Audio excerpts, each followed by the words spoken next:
ایسی تربیت کی صحابہ کی کہ دوسروں کا حق پہچانو اور ان کا حق نہیں دو۔ دوسرا پیغام میں نے آپ کی خدمت میں یہ بیان کیا کہ نبی ماں کی گود میں بھی ہو تو حیاؤں کا پیکر ہوتا ہے۔ اپنے ماحول کو بے حیائی سے بچائیں۔ بہت بڑا سیلاب آ چکا ہے بے حیائی کا، اور اس پر آپ نے اگر اب بھی غور نہ کیا تو آنے والا دور تو آپ کے ہاتھوں سے نکل چکا ہوگا۔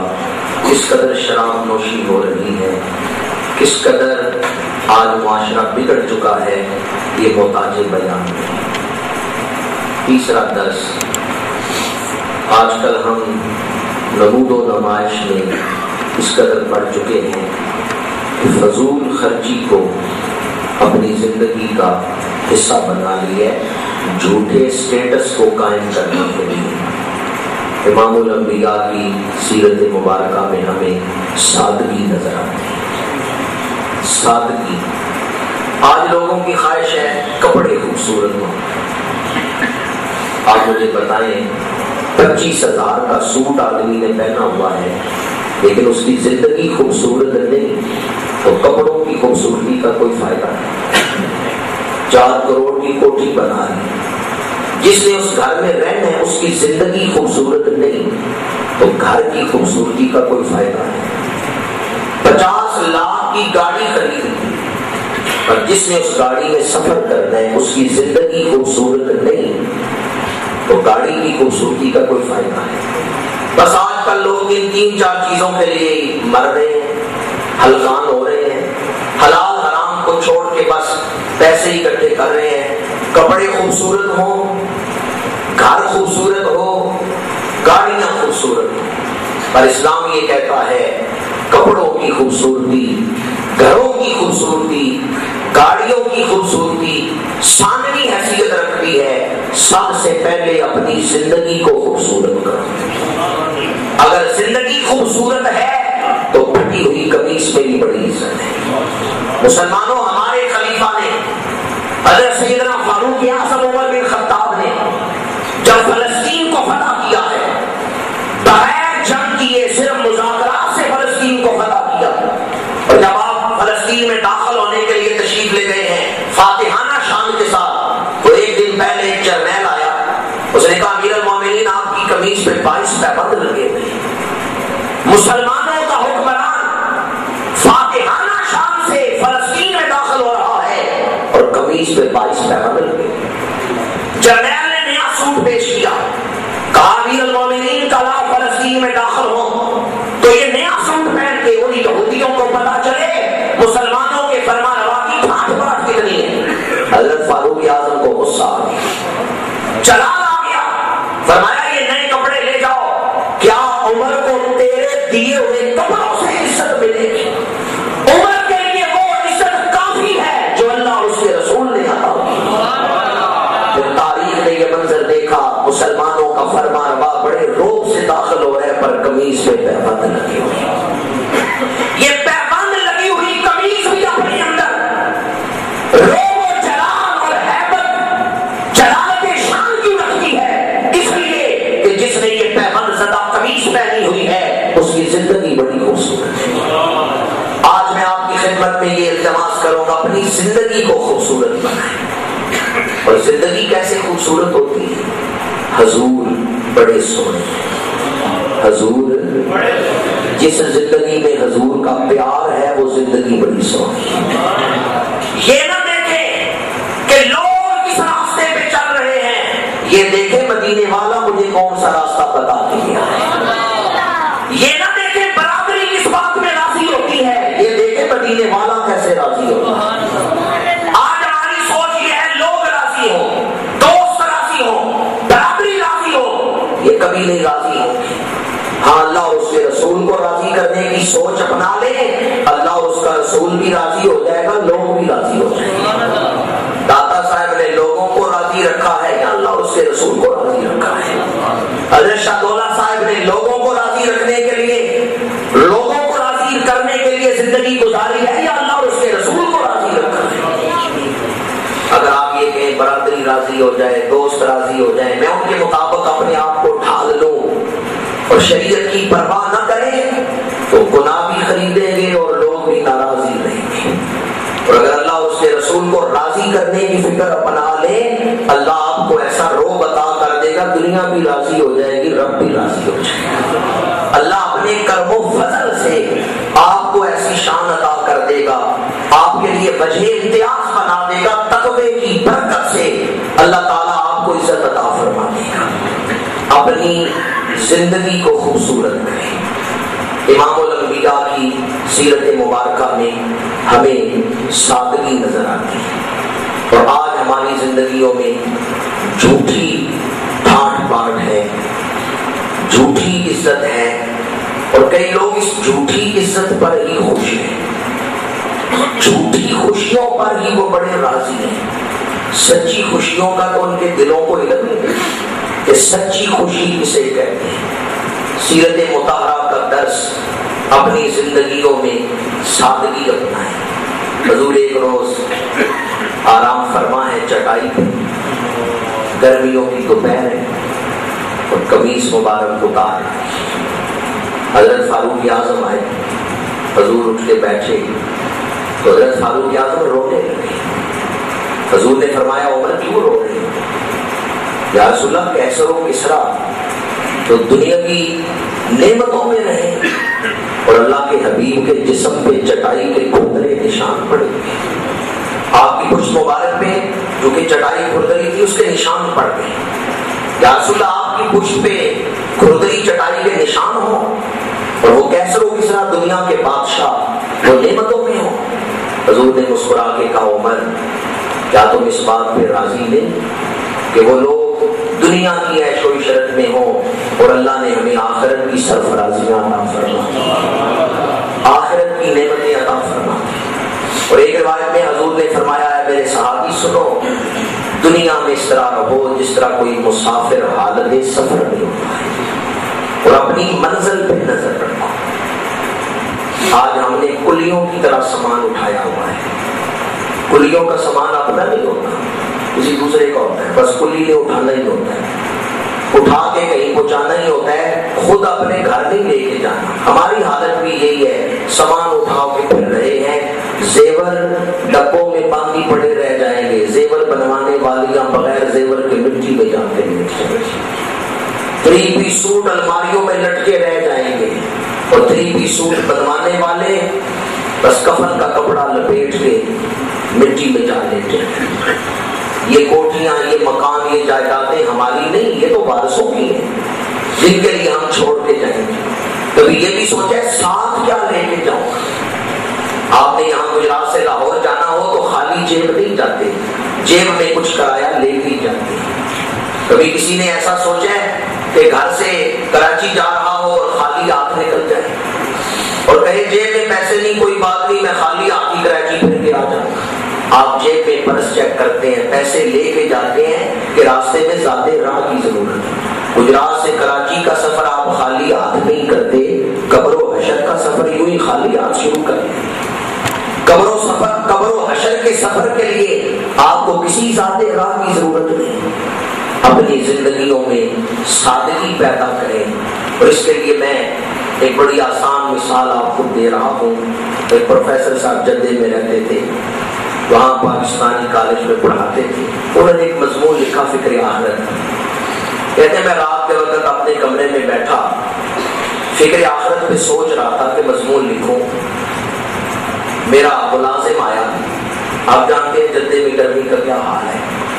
وہ ملازم اکثر کہتے ہیں دھوتی اور بنیان میں ہی رہتا تھا. وہ دھوتی اور بنیان میں ہی آیا, دودھ کا گلاس میری ٹیبل پہ رکھ کے چلا گیا. وہ پروفیسر صاحب کہتے ہیں میں نے چند نکات فکر آخرت پر لکھے, نیند آ گئی, اٹھ کے سو گیا. خواب میں کیا دیکھتا ہوں کہ ایک میدان لگا ہوا ہے, لمبی سی لائن ہے, اس میں میں کھڑا ہوں, حساب ہو رہا ہے, میں ابھی پیچھے لائن میں لگا ہوں. یہ میرا جو ملازم ہے یہ خوش خوش گزر رہے ہیں. تو میں نے اس کو بلا کے کہا وہ خوش خوش کدھر جا رہے ہیں, تیرا حساب نہیں ہوگا؟ اس نے کہا صاحب جی میرا حساب ہو گیا ہے, میں تو جنت جا رہا ہوں. وہ پروفیسر صاحب کہتے ہیں میں نے کہا کہ اتنی جلدی تیرا حساب ہو گیا؟ میری تو دیکھو بھی بڑی لمبی لائن لگی ہوئی ہے، پتہ نہیں کب حساب میری باری آئے گی اور کب حساب مکمل ہوگا، تیرا حساب اتنی جلدی کیسے ہو گیا؟ وہ ملازم کہتا ہے پروفیسر صاحب ایک دھوتی اور بنیان کا حساب ہے ہی کتنا، کوٹیاں تو آپ نے بنائی، لمبے حساب تو آپ کے ہیں، میں نے تو دھوتی اور بنیان میں زندگی گزاری، دھوتی اور بنیان کا حساب ہے ہی کتنا، میرا تو جلدی حساب ہو گیا۔ بڑے بڑے وزن آج ہم اٹھا رہے ہیں، وزن تھوڑا اٹھائیں۔ حضرت علی شیر خدا کرم اللہ ہو وجہ الکریم نے ارشاد فرمایا خوش نصیب ہے وہ مومن کہ جسے ضرورت کے مطابق رزق ملتا ہے۔ نعرہ تکبیر، عشق نال محبت نال نعرے دی آواز مدینے شریف جائے، مدینے گم کے تے پھر اتنے واپس آوے، عشق نال سارے بولنا نعرہ تکبیر، نعرہ رسالت، نعرہ حیدری، رشتے ملازم نبی، مایال سنت۔ سیرت نبوی سے ایک چوتھا درس آپ کی خدمت میں بیان کر رہا ہوں۔ امام الانبیاء صلی اللہ علیہ وآلہ وسلم کی شخصیت میں نرمی، خوش اخلاقی یہ کمال درجے کی۔ حضور نے ارشاد فرمایا بوئستو لیتمم حسن الاخلاق، یہ موطا امام مالک کی حدیث ہے۔ حضور فرماتے ہیں میں دنیا میں آیا ہی اس لیے ہوں تاکہ اخلاق کے حسن کو مکمل کروں۔ امام الانبیاء کے اخلاق کی جھلک دیکھیں۔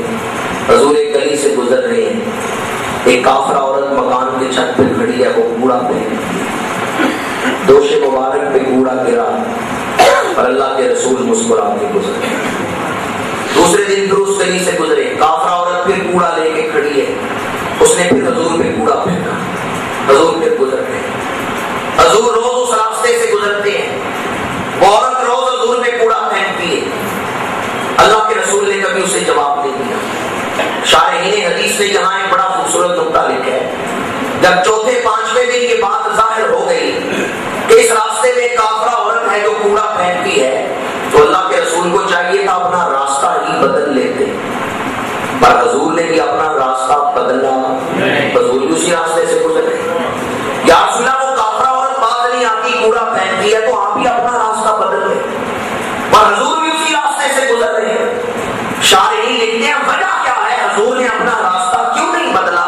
اس لیے کہ جو قوموں کے مزاج بدلنے آتے ہیں وہ اپنے راستے نہیں بدلتے۔ دنیا میں سب سے مشکل کام کسی کا اندر بدلنا ہے، کسی کا مزاج بدلنا ہے۔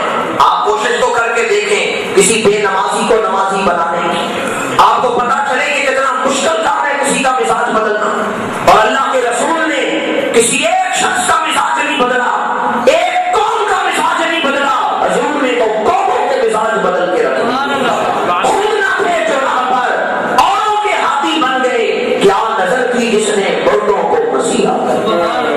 فرمایا میں اپنا راستہ نہیں بدلوں گا، میں اس عورت کا مزاج بدلوں گا، اور اگر میں اپنا راستہ بدل لوں تو اس کا مزاج کون بدلے گا؟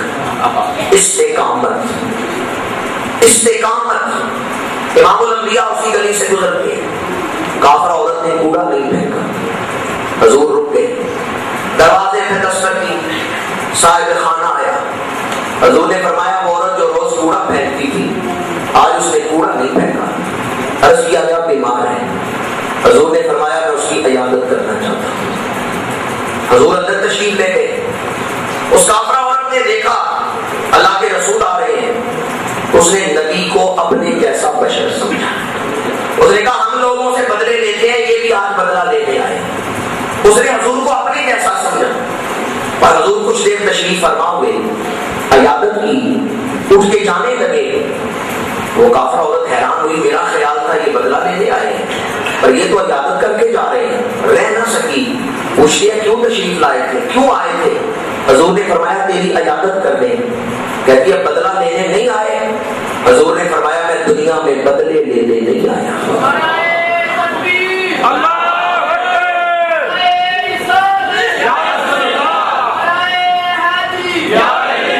فرمایا مجھے بدلہ لے کے خوشی نہیں ہوتی، پاک لوگوں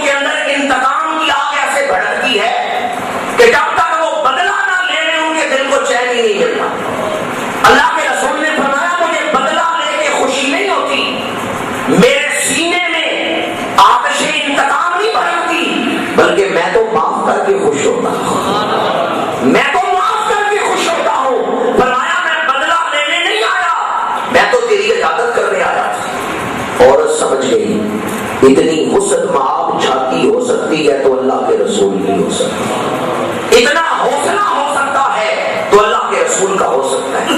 اس نے کہا پھر کلمہ پڑھائیں۔ کون سا کلمہ آپ پڑھاتے ہیں؟ حضور نے کلمہ پڑھایا، وہ کافرہ عورت صحابیہ بن گئی، کلمہ پڑھا مومنہ بن گئی، صحابیہ بن گئی۔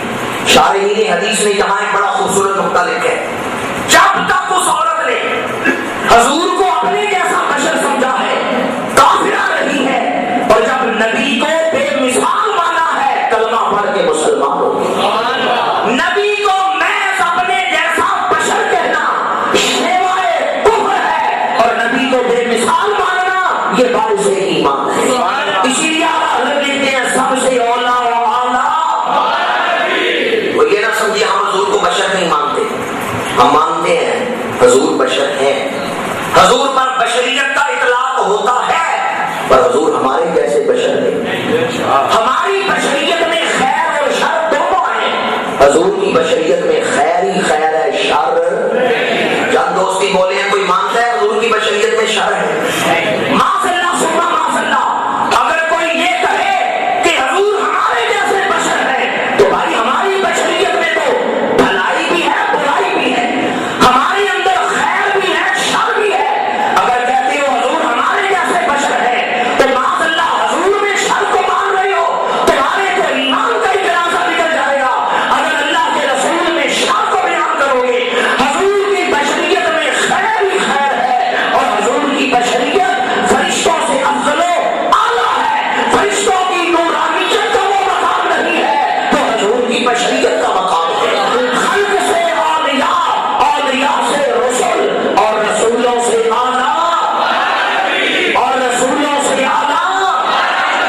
اللہ نے حضور جیسا کوئی اور بنایا ہی نہیں ہے۔ خلق سے اولیاء، اولیاء سے رسول، اور رسولوں سے اعلیٰ۔ اس عورت نے نعرہ رسالت، نعرے کم سے کم لگائیں، گفتگو تھوڑی سی کر سکوں، گفتگو کو سمیٹ رہا ہوں۔ امام الانبیاء صلی اللہ علیہ وآلہ وسلم کی سیرت مبارکہ کے 4 پیغام میں نے آپ کے سامنے بیان کیے، اور یہ چوتھا پیغام یہ دے رہا ہوں، حضور کی سیرت ایسی ہے دشمن آ کے کلمہ پڑھتے ہیں۔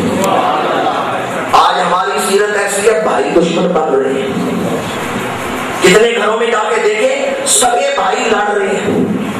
ماں جائے، ایک گھونٹ سے جنم لینے والے، ایک گود سے دودھ پینے والے، ایک شہر میں پرام چلنے والے سگے بھائی آج آپس میں لڑ رہے ہیں۔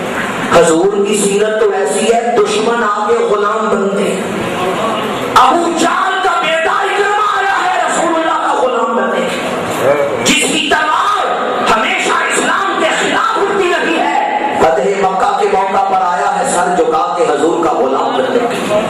خالد بن ولید جنہوں نے عہد کی جنگ میں مسلمانوں کے خلاف بڑا کر داغا کیا تھا، لیکن وہی خالد بن ولید ایک دن سر جھکا کے آ گئے ہیں رسول اللہ کا غلام بننے۔ حضور کا اخلاق تو ایسا ہے کہ دشمن آ کے غلام بنتے ہیں، اور ہمارا اخلاق کیسا ہے؟ سگے بھائی دشمن بن رہے ہیں۔ کبھی غور تو کریں اپنے اخلاق پر، کبھی غور تو کریں اپنے لفظوں پہ، میٹھے لفظ، سونے لفظ، نرمی کا رویہ دشمن کو بھی قریب کر دیتا ہے، اور درست رویہ، دوش رویہ، سخت لفظ بھائیوں کے دلوں میں بھی دراڑیں ڈال دیتے ہیں۔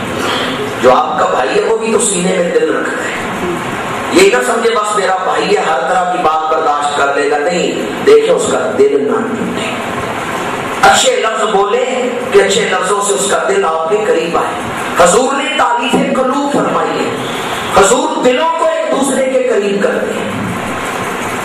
ایک مزدور بیٹھے حضور کی خدمت میں، جناب سعد آئے اور حضور سے مصافحہ کیا۔